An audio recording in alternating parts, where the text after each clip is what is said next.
At first, I was like, I do not want a port, but now I am so grateful I have one. I'm Joey, still in treatment for follicular lymphoma, and today I want to share with you what I wish I knew before getting a chemo port. So if you're facing this decision or struggling with your IV chemo, this video is for you.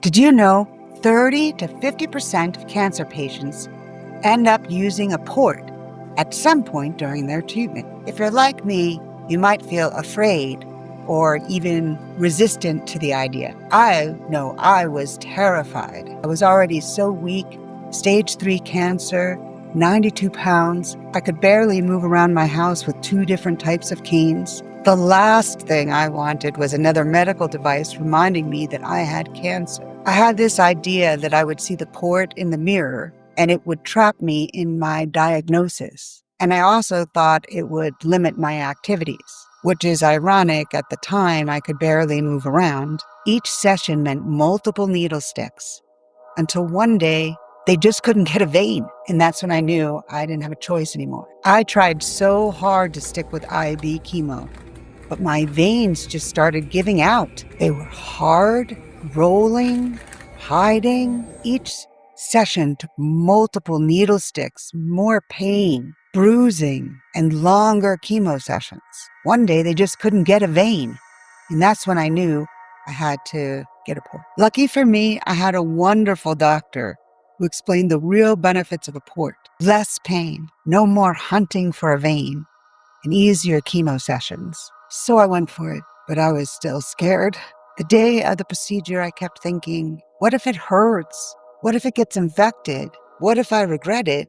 But the truth, the procedure wasn't as difficult as I had feared. The surgery was quicker than I expected and was done as an outpatient procedure. I was under anesthesia, but strangely awake, which can happen sometimes. I didn't feel pain, just a dull thumping on my chest, and I could hear everything happening. But the staff was amazing. They were reassuring, friendly, and the surgeon was incredible. I felt safe the entire time. Afterward, I wasn't in a lot of pain, and I even went for a walk with my daughter and my dog. Looking back, I probably could have skipped that. What I did notice was a very specific sensation. It felt like I was in a cast. From my neck to my chest here, that's the best way I can describe it. You don't feel like moving much, and you really can't.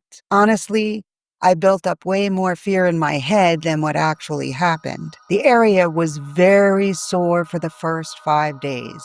I also aggravated it by getting treatment the very next day, which some patients will experience. Most of the time, it's barely noticeable. The only thing I feel now is a slight sensation of the scar. It's there, but it fades into the background. And it's so worth doing. It makes treatment so much easier and less painful. The biggest surprise? Once it healed, it became just a part of me. I've been able to continue exercising, even yoga. While contact sports are off limits, there are still plenty of ways to stay active and move your body. Most of the time, I don't even think about it, except for the occasional awareness of the scar. It is a small trade-off for how much easier and less painful the treatments have become. The biggest challenges after getting a port is that you can't take a shower or a bath for 10 to 14 days. You have to keep the area completely dry while it heals. This can feel really uncomfortable, especially if you're used to showering daily. It's very important not to get the area wet at all. You don't want to risk an infection. So here's a tip. Be prepared with waterless bathing supplies.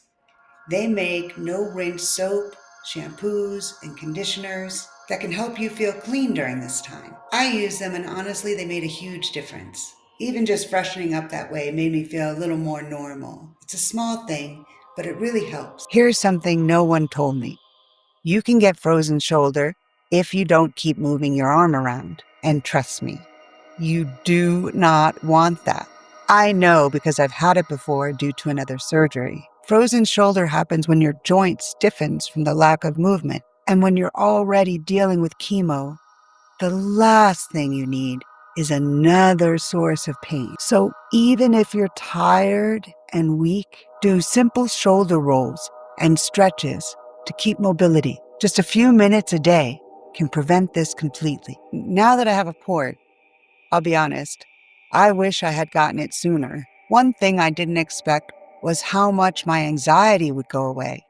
Before, every treatment was filled with so much anxiety. Are they going to find a vein? How painful it would be? But now I walk in knowing my treatment is going to go smoothly and it isn't even going to hurt. That relief alone is incredible. No more multiple needle sticks, no more trying to find a vein. It just makes chemo easier. If you are debating getting a port, I totally get it. I was terrified too, but for me, it was the best decision. If you've had a chemo port, what was your experience? For some, this decision is made for them medically. For others, it might be a choice. How was your experience? Were you given a choice or was it decided for you? Let's talk in the comments. I'd love to hear your thoughts. Subscribe for more real talk about cancer, treatment, and thriving beyond diagnosis.